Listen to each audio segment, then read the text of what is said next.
Welcome to How to Talk to Kids About Anything with Dr. Robyn Silverman, a podcast loaded with practical tips, powerful scripts, personal stories, and simple steps to make even the toughest conversations easier. So get ready to get the information you need to make the impact you want from someone you trust, your friend, parenting expert, Dr. Robyn Silverman. Hello and welcome to How to Talk to Kids About Anything, where we give you the tips, scripts, stories, and steps to make even the toughest conversations easier.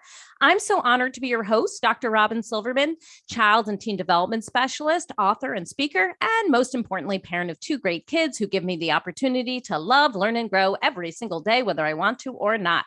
Believe me, I get it. It's not always easy, but we're in this together and we have some great people helping us along the way. Now, science has shown that the best way to help our children become independent, confident, kind, empathetic, and happy is by talking to them. Thank goodness this is true, since we've been discussing talking with kids about all different topics since 2017 on this podcast. However, so often parents and educators and caregivers are at a loss and have trouble communicating with children. Conversations can feel trivial or forced or strained, or worse, can drum up and become marked by constant conflict and butting heads. So how can we get in the habit of having meaningful conversations with kids of all ages? How do we spark curiosity, foster empathy, encourage kids to embrace challenges through talking with kids? And given the need for much more understanding about issues of gender and race and sexuality and different family structures, how do we engage in discussions that can celebrate differences while also understanding and being empathetic to how those differences might be treated in this world? For all of this, we have the pleasure of interacting with Rebecca Rolland today. Rebecca Rolland is an oral and written language specialist in the neurology department of Children's Hospital Boston and a lecturer at Harvard University. As a nationally certified speech language pathologist, she has worked clinically with populations ranging from early childhood through high school and provided teacher professional development. As faculty and module director at Harvard Medical School, she lectures on topics of communication, mental focus, and creativity. She frequently consults with organizations working to design powerful learning experiences for kids and adults, including the World Bank. She has an EDD from the Harvard Graduate School of Education, an MS in speech language pathology, and an MA in English from Boston University, and a BA in English from Yale. She lives in Boston, Massachusetts with her husband and two children and can be found at RebeccaRolland.com. Welcome, Rebecca Rolland, to How to Talk to Kids About Anything. Thank you. It's great to be here.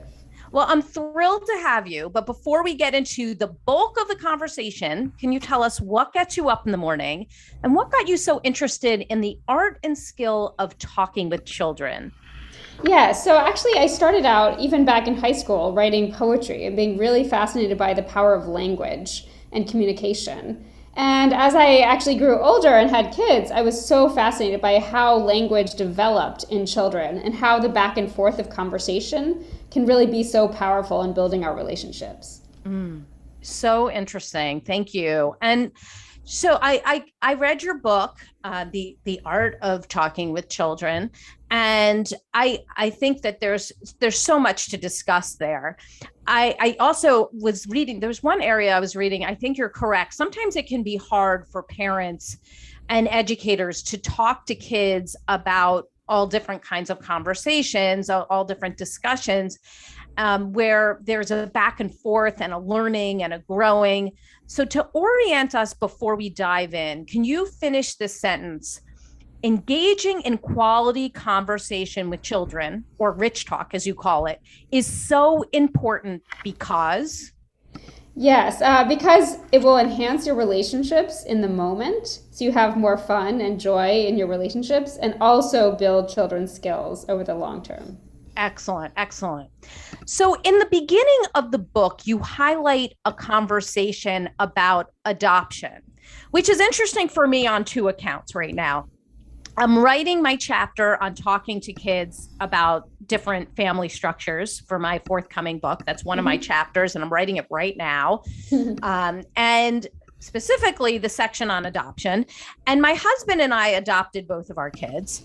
So one of the issues around adoption that research highlights is the loss that kids can feel when they don't look like their parents or siblings in their family. And they may wonder if they don't know, or they have a closed adoption or a transracial adoption, who in their birth family they do look like. And in the story you tell, the girl is lamenting that she is the only one with red hair in her family, to which her mom replies, and I'm the only one who has glasses. And her dad replies, and I'm the only one who's bald. So how does this illustrate the power of communication and the simplicity that we're able to embrace? Yeah, so I think that obviously adoption, especially, is a very complex subject at any age. And so I didn't mean in that conversation that it was meant to be taken lightly. So certainly there's a lot that can be discussed and needs to be unpacked around that sense of loss and even grief over not knowing your birth parents. But at the same time, I think recognizing that there is this sense of belonging that you can talk about and can embrace through everyone's uniqueness. And seeing that, well, yes, you may be the only one with these characteristics, but I'm the only one like this. And we can sort of all enjoy each other in the moment as well. So I think that was really the point I'm making there. Okay. All right. Excellent. So can you tell us what this whole idea of rich talk is, as you call it? What are the components of rich talk? Yeah, so I really think about it as having three main components, which I'm calling the ABCs of rich talk. And A really stands for adaptive, meaning that you're really going with the flow of who your child is, either at that moment or in the longer term. So if your child's in a bad mood, for example, you might shift the way you talk, the way you interact, and you might even shift over time. If you see, for example, your child doesn't ever talk in the car, but they talk, if you're on long walks or something like that. So you're being flexible and responding to them. And B stands for the back and forth. So really that you're working together to have a conversation. And there's a balance of talk and silence. So there's not the sense of talking at someone, but it's really back and forth. And C, just being child-driven. So you're really starting with what is on a child's mind.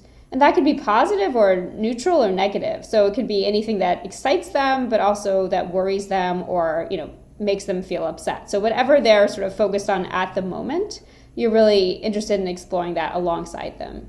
This whole idea of rich talk and also the talk that we just had about adoption, it kind of reminded me of the conversation about mistakes a little later in the book, and how your daughter, who never wanted to admit mistakes, benefited from you and your husband talking about your mistakes for the day. Can you tell us about that and what we can learn about that exchange in regard to communication between adults, caregivers, parents, and kids? Yes, definitely. So in that conversation, we actually started at dinner time talking about what each of us had made as a mistake and how we tried to fix it, so whether or not that worked, and also what we might do the next time. So in this, I was really making sure that it didn't have to be big or hard or heavy, and that's kind of going back to that adoption conversation. The same thing there, that we don't actually have to have a big, heavy conversation every time. So the mistake conversation can be something even silly, like, oh, I took the elevator to the wrong floor, or, I drank water and I thought it was milk or something like that. But it really lets kids know that everybody's in this together, so that we're all on a journey. If we're trying anything, we are making mistakes, and that we can sort of analyze them and learn from them. So we've talked a bit on this podcast about Carol Dweck's work, the power of yet, mindset shifts to build confidence. And given that we were just talking about mistakes, it kind of just goes right into that.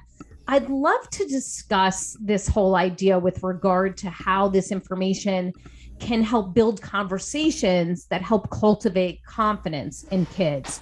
So how can we use conversation to promote growth and exploration while allowing for mistakes and failure, especially in kids who seem nervous to try new things?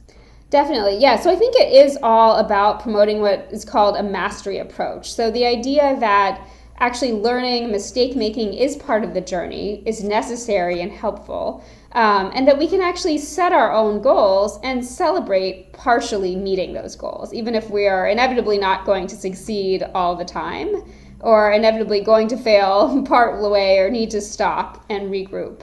And so part of what I think about is really supporting kids to be their own judges and set their own goals. So for example, if they show a drawing, you might want to talk about kind of what they are most proud of in the drawing, or what they felt took the most effort, rather than always feeling like you're the one being the judge saying how pretty or not pretty it is. Okay, and then how do we refrain then from over encouraging or over praising when our kids seem to be looking to us for feedback? Yes, I do think it's sort of starting with small steps. I think it's interesting, if you look at some of the research, it really does show that overpraising, especially for kids who already have low self-esteem, can actually make them feel worse about themselves, because it comes across kind of as hollow. So they say, oh, I feel even, that you're doing that to cover something up. So recognizing at first that overpraising actually can be detrimental, even though it's meant obviously with good intentions. And that really trying as much as possible just to shift the balance over to them, to sort of make yourself your own judge and make yourself your own kind of beacon of value, rather than always saying, oh, great job, or oh, it's fine, or whatever you would say otherwise. So what might that sound like, even in this example that you were giving, that a child comes over and shows you his or her drawing, and you say, tell me what not to say versus what to say? Yeah, so I think it obviously depends on the child and the family, so it's hard to have a specific script, but I might say, for example, tell me more about it. So just something very open-ended to hear what the child has to say, or even what's the story in this drawing, so to hear kind of the child make a narrative about it. And if the child says, do you like it? Or what do you think? Certainly to be positive, is fine. But I might say something especially about, I really like how you tried all the colors that you had, or I liked how, it seems like you, something that may be different about what they tried, rather than, just something that you think is pretty. So I think maybe not to say making those value judgments, so, oh, it's great, or something that's very vague like that, but to be as specific as possible and focused as much as possible on the effort or the process rather than the product. And I know that you ask a lot of questions in your book, and I imagine it could be helpful here to be asking things like, what made you choose orange for this, or who is this over here? Exactly. That would engage in conversation, correct? Yes, definitely. So I think all those process type questions are great. Just things about what were your choices, even what were you most proud of, or what did you like or not like about this? And I think modeling that, when we make something ourselves, we can feel mixed feelings about it. So we can say, oh, I like this part I might want to do differently next time. And that's okay. It's not a black and white kind of all or nothing. I love it or I hate it. It can be somewhere in between. So modeling that for kids is also really important. Excellent. So we have educators and coaches and parents on listening in on this podcast. And I know I get a lot of questions around kids and mental blocks, because a lot of kids are in theater, or they're in sports, or they're in some kind of music where it can come about. I have one friend who came to me recently. Her daughter is a gifted gymnast. Even at 6 years old, she's just light years ahead of her same age peers, flipping around, as sassy as ever. Yes. Lately, she's been dealing with a mental block. She no longer can do her back walkover, even though she can do backflips, right now. All of a sudden, she can't do her back walkover. She was fully able to do it last week, but not now. So for children who have mental blocks like this in sports or on stage or in the classroom, what can we say and what skills can we use in a conversation to bring them through a mental block and get unstuck, as you say in the book, and help them to work through it and maybe even get to the other side? Yeah, so I think there's a few key components, and one of them really does involve visualizing. So really supporting them to create a picture of themselves as someone who is resilient and as someone who can succeed at what they want to succeed at. So really talking them through things like, okay, let's imagine yourself doing the back walkover. What would happen first? How would it look if you got the right moves? What would you need to do? What exactly? So really walking them through very specifically and helping them feel those things. Oftentimes I've also used just a mental strategy of creating a peaceful space mentally with kids, because oftentimes we can't actually go to a beach or go to somewhere, that's creating sort of a sense of peace or security, but helping them visualize that as a moment to kind of regroup and move away from that sense of panic or fear they might be feeling can be really important. So even to draw all of the senses. So think about a place that was very beautiful to you, or that you felt very at peace or secure. Let's think about how it smelled, how it looked, how it tasted, and really bring all of that, helping them have that mental image as a way to refocus their attention can be really helpful. Mm-hmm.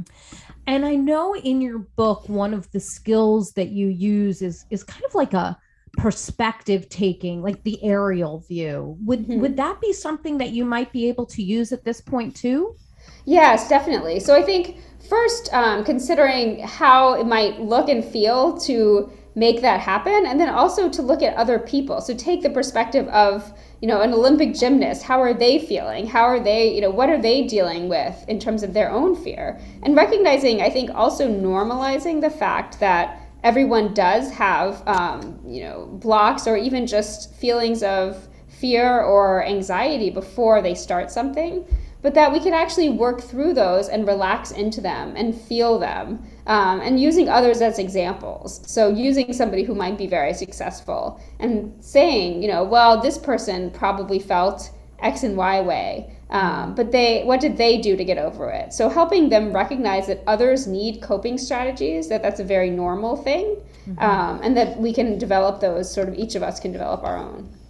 I know that when my daughter has had some of those fears, we've settled into some question asking that I think also applies here and that you cover in different ways in your book. And our question is often, what would make you feel more brave and less scared?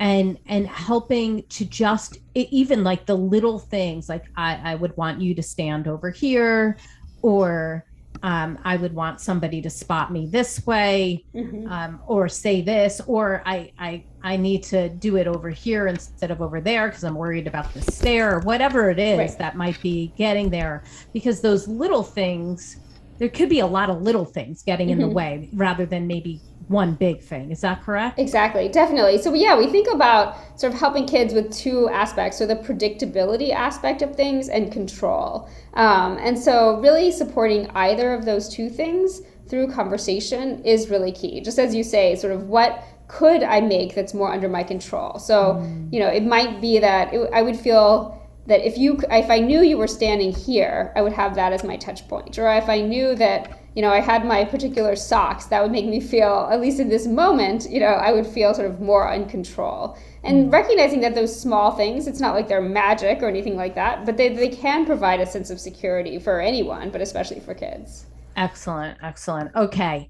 So along those lines, but kind of going in a different direction, when we have a lot of kids in different activities, engaging in sports or theater or debate team, whatever it is, sometimes we come across the issue of quitting. It's controversial. Some people say, quitting absolutely fine. If you realize that you are unhappy and you don't like something, that you should be able to quit. Other people feel that kids should be going all the way through to the end of a session. Others feel like they need to commit long-term no matter what, so they kind of get through the valley that might be getting in the way. There's all different issues that might be that kids may be facing. Some that are absolutely they should be quitting right away when it's like a medical need or a mental health need, and other times where it is an issue of maybe some anxiety or a mental block that they're getting through. So obviously many of us have had to deal with the quitting issue with our kids. So you talk about something called the play barometer to make small shifts and allow for conversation that just doesn't sound like I'm quitting. No, you're not. So can you help us understand this? Yes, definitely. So I think it's so important, just as you say, to really help kids distinguish between what type of wanting to quit are they feeling? So is it something like, oh, I'm feeling incredibly burnt out, I'm physically hurt, or I'm being bullied by my coach, something where it's like, oh, this is an immediate issue, versus, well, I'm just not sure if I like it anymore, versus, oh, my friends have stopped playing it, versus there's just so many different factors. And really those different factors would lead to different outcomes potentially that would be best for the child. So in my book, I really talk about what I call the 3 E's for rich talk, which starts with expanding on a child's thinking. And I think that's especially critical here, is really to start to understand expanding and then exploring with the child, what is it exactly about this sport or this activity that you're not liking, that makes you feel like you're not, you want to quit. And going in a back and forth way along with them to embrace their feelings, but also to recognize, well, it might mean very different outcomes depending on the reason. Okay, so if a child is coming to us and saying, I want to quit, and we go engage in this kind of conversation that allows us to see that they're unhappy with some aspect of it, maybe they don't like their coach or their teacher at that moment, or maybe it's something that you discover seems somewhat fixable. Maybe maybe there's a switching of a coach, or maybe they're in the middle of a season and they're nervous about an impending performance or event, and you want them to stick with it.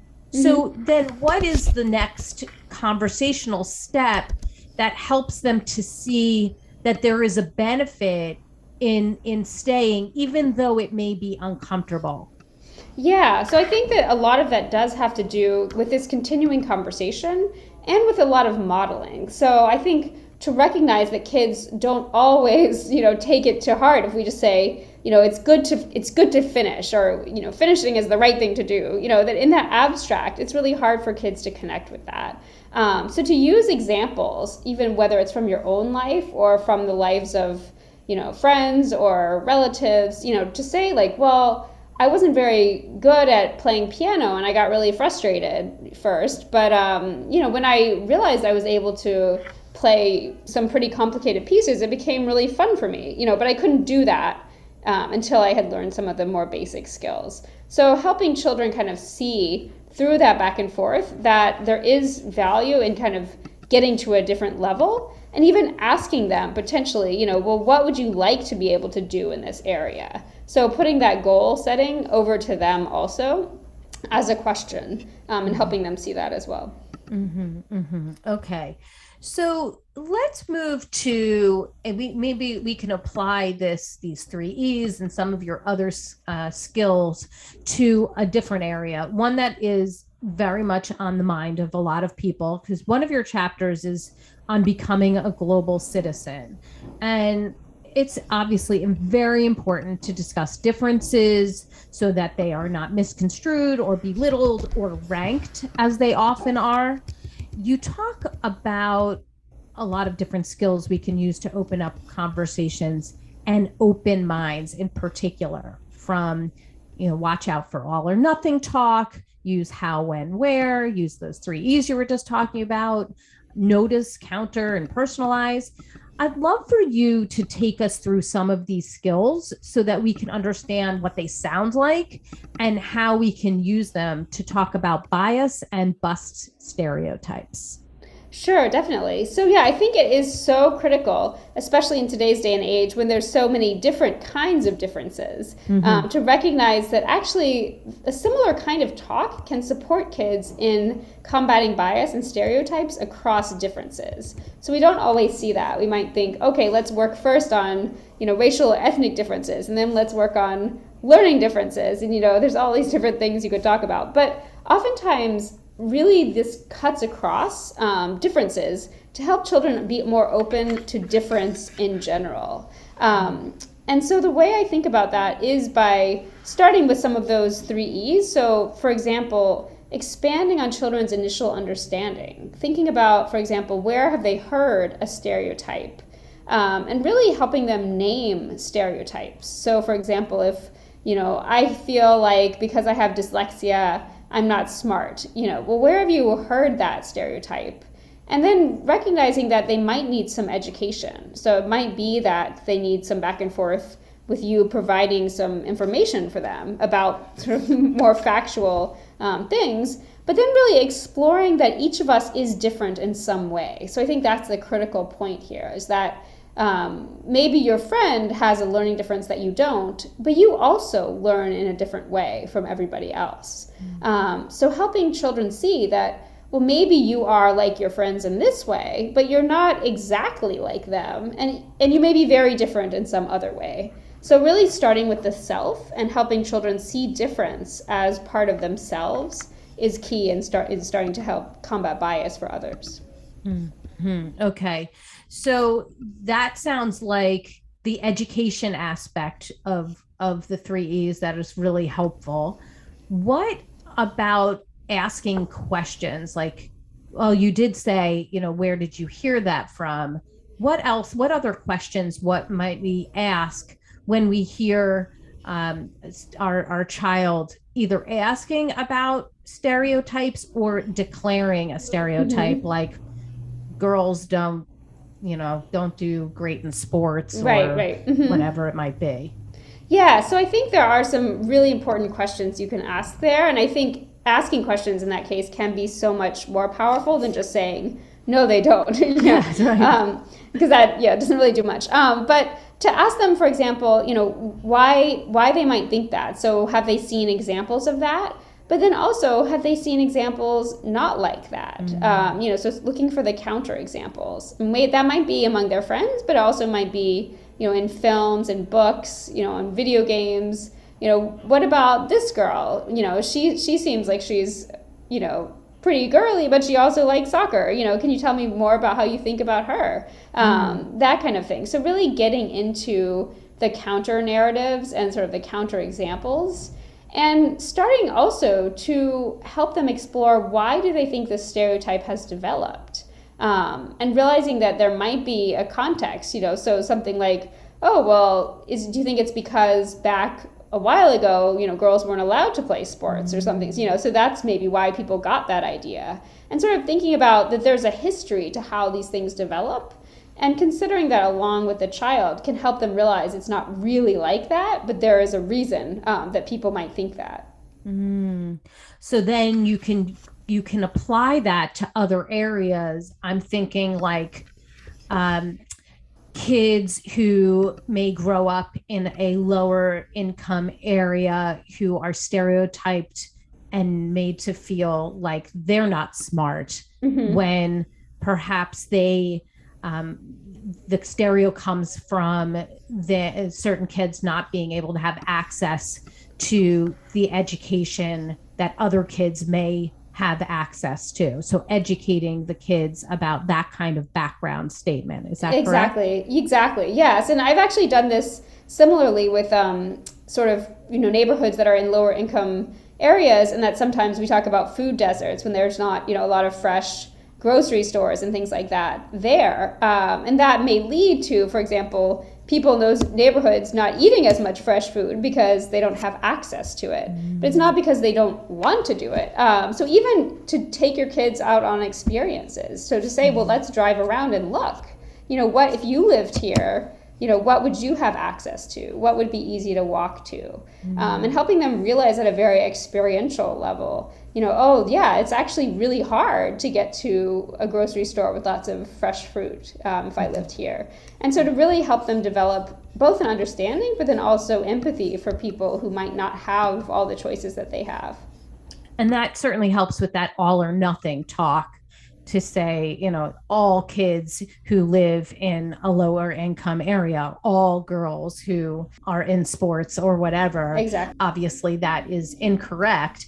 And when you were mentioning this counter narrative, that maybe even the counter narrative becomes the narrative, because it's not even necessary to have the counter narrative. It was just incorrect. Exactly. Right. Okay. Exactly. And even adding nuance. So even feeling like, well, it's not that all low income, places have no access to fresh fruit. Some do, but not all. So it's sort of even there, like there's always nuance in these areas that you can bring out. Mm-hmm. Oh, I really appreciate this conversation on how we can help bust stereotypes, because I think that's an area that needs to be worked on in many families, because stereotypes are pervasive and they're handed down generation to generation. Isn't that correct? Exactly. Yes. And actually we often don't even realize, or kids don't realize, that they are stereotypes. And I think that's the first step, actually, is just helping name stereotypes and recognize them for what they are. I think can bring them away from being just, oh, that's true, and realize that, oh, it is actually a stereotype, because we don't always point them out when we hear them. Okay. All right. All of that makes a lot of sense. And I feel like we can then apply it to gender. We can apply it to race. We can apply it to income status, so that kids are busting all of those stereotypes. And hopefully it's not always us prompting it.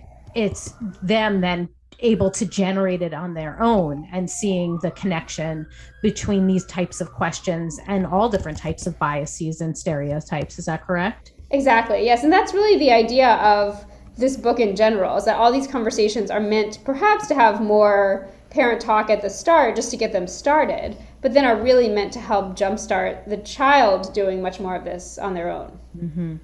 Now, this is a hot topic, and I mean it's a hot topic because it's talked about a lot right now, but also a hot topic because it's sensitive to a lot of people. Now we've been talking more and more about LGBTQ. You talk about it in your book regarding, biases and stereotypes as well.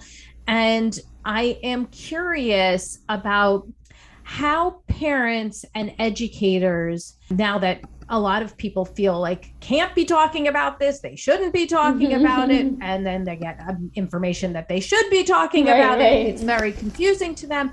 How do we talk about some of those topics that perhaps are controversial in every way? They're sort of globally, people are, arguing about it, but also even within families or communities, they're arguing about it. How do we deal with those types of topics with our kids that may feel very hot to talk about? Yeah, so I think the key there is really to approach these conversations as you would approach other conversations about difference, which is really to start with a foundation of respect for the person that you're with. And so it really, doesn't matter kind of it obviously matters at some level, but no matter your feelings about a specific difference, what's really crucial is seeing the person in front of you and treating them and talking to them with respect. So to me, that means, for example, referring to a person with the pronouns that they want you to refer to them as. So that you don't necessarily have to say, you need to do that because of X reason. It's really a more global question of, well, that's how we respect people, is we talk about them. It's the same thing as someone's name. So you don't call someone a name that they ask not to be called. That would be disrespectful. And so that's similar with the pronoun. You don't call someone, or at least you try not to call someone by a pronoun they don't want to be called. And if you do that and you recognize it's an error, then you repair it. And so really kind of pulling back. And I think that can help parents and educators feel a little bit maybe more relaxed about these subjects, that even though it definitely is a hot button topic, it's actually the same principles that go along all of these other subjects that might be a little bit less hot button topics, in the sense that it really is about respect and about listening to the person in front of you and how they want to be interacted with. So it's interesting. I literally just got this message before getting on this interview with you. So somebody in one of my parenting groups says, I'm in the car right now, and my husband and my son are currently arguing about whether transgender girls should be in sports. And they are arguing like full out. They both have dug in to their arguments, their side, and it's not getting anywhere. And she, of course, was like, please get me out of here right now. Like, I can't listen to this for another minute. For sure. So when we're in a situation like that, it's a hot button topic. Our kid is digging in. One of the parents is digging in. Now what? How do we get to a point where we're actually communicating and making progress so that there's an actual conversation happening, not just an argument?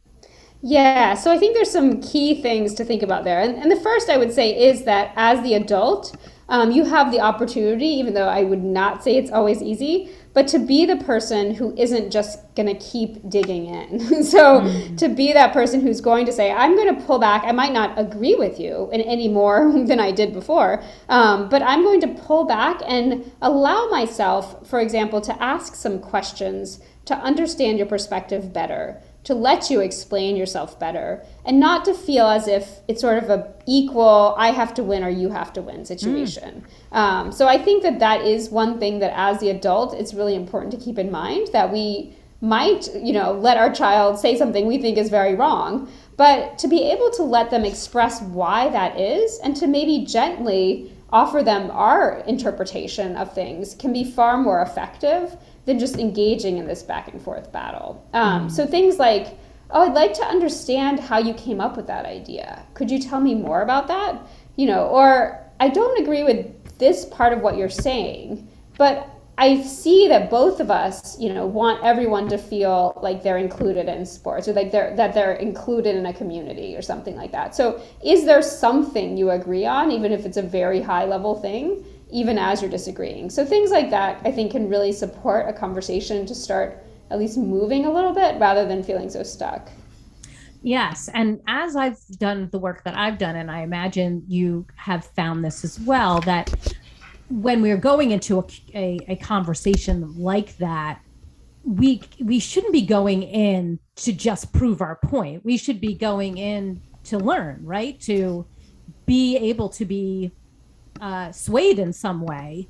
Otherwise, we're just basically giving a mental soliloquy, aren't we? Exactly. Yeah. So I think that if we are not in the mindset to move at all or to grow at all in the talk, it might be better just to shelve it at that point until we are. Because sometimes I, like everybody else, sometimes it is just, I'm in a certain mood and I really want this message to get across, and that's happens to everyone, that's going to happen. And so to recognize when that's happening and to say, well, I think we're both getting a little heated here. I'm having trouble, seeing your point of view right now. And it's really, it's kind of, I'm getting a little bit upset, to really model for a child when it might be time to just take a little break and to return to it another time. I do also think, though, that I had this conversation with another parent, who said, well, I do think there are topics we need to talk about. And so I think it's fine also to even tell a child, sort of in a more meta way, I think this is an important discussion to be having, and I want to have it with you, but I just don't feel like I can have it at this moment. I think can be a really good message to send to a child also, to say you're not just shutting them down, you're not saying, I don't want to talk about it, let's just be quiet, but you're saying that right now I'm not feeling kind of regulated enough to be able to have this conversation so I'm going to shelve it, and let's talk about it at dinner, let's talk about it at bedtime or something, when we both feel a little bit, we've had some space, because that can really help. I really appreciate what you're saying here, because conversations, we need to be having them again and again, and we need to have small conversations, building on one another. But at the same time, sometimes it's not the time to have that conversation. Sometimes it's not the time or place, because your poor mother is sitting there listening to it and doesn't want to listen to us anymore. Exactly. And we're in a car and she can't get out. Exactly. And sometimes it's really an issue with us. Like, we're not ready to have the conversation. We need to shelve it. We want to do some research. I'm thinking like sex, drugs, alcohol, whatever that you need to do a little extra research. Maybe you weren't prepared for the conversation. And other times it's literally what you were saying, that like, we're not regulated right now. I think that is so important. And I don't know that we've actually expressed that on this podcast, that sometimes we're not in a position to have the conversation because we're not settled enough, or we're finding that our child is getting so triggered that they may need some space as well.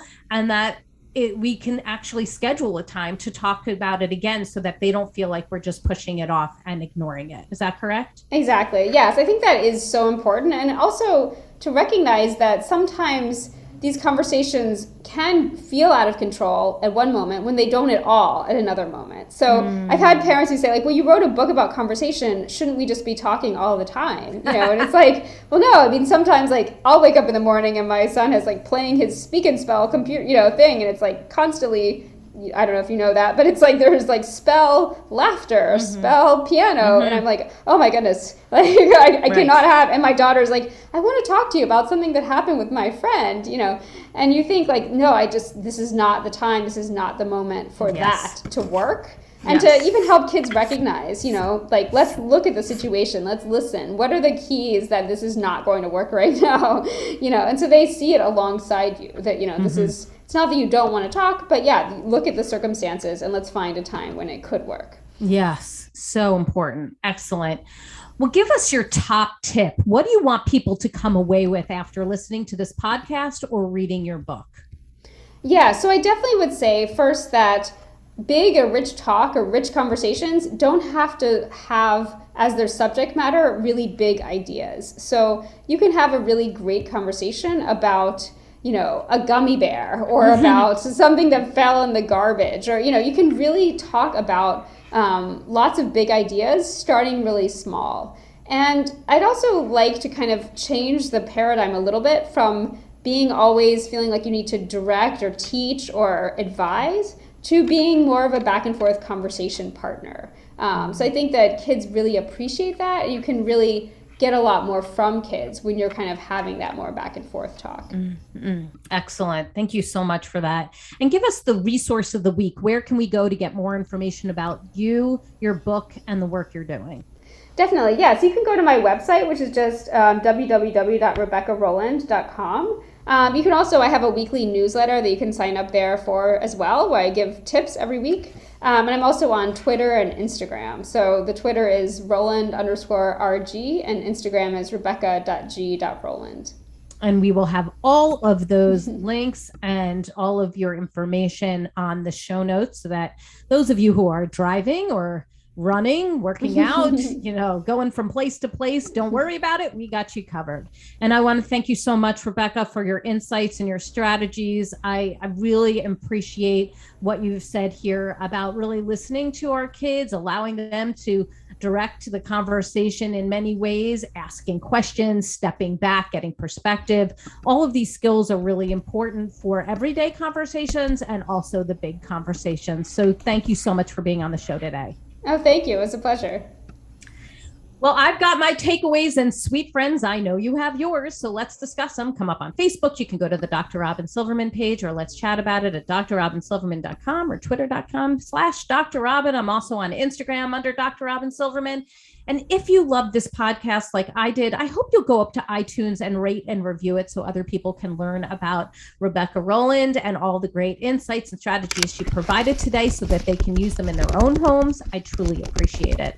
That's all the time we have for today. My fellow parents, leaders, and educators, thank you so much for tuning in to How to Talk to Kids About Anything.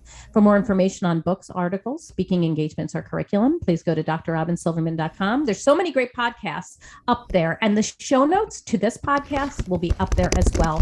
I look forward to weathering the storms and enjoying the sunny side of life together. And please remember, even on the days when you fall short, you've got this. You're here, you're getting the information you need. I know it's not easy, but never forget, there's always a time to try again. Parenting often provides us with moments to do it over. But on the same front, I'd just like you to step back for a moment and realize that now is the time. When you have the chance, take it. Don't keep putting it off. Now's the time to have these kinds of conversations, to engage in some of these skills. I see you and I'm right there with you. And as there are moments when we doubt our know-how, our choices, and our sweet sanity, please know you're 10 times the parent you think you are. Until next time, this is Dr. Robyn Silverman with How to Talk to Kids About Anything. Please tune in again and keep connecting through conversation. See you next week. You've been listening to How to Talk to Kids About Anything with Dr. Robyn Silverman. For more information on books, articles, speaking engagements, or curriculum, please visit drrobynsilverman.com.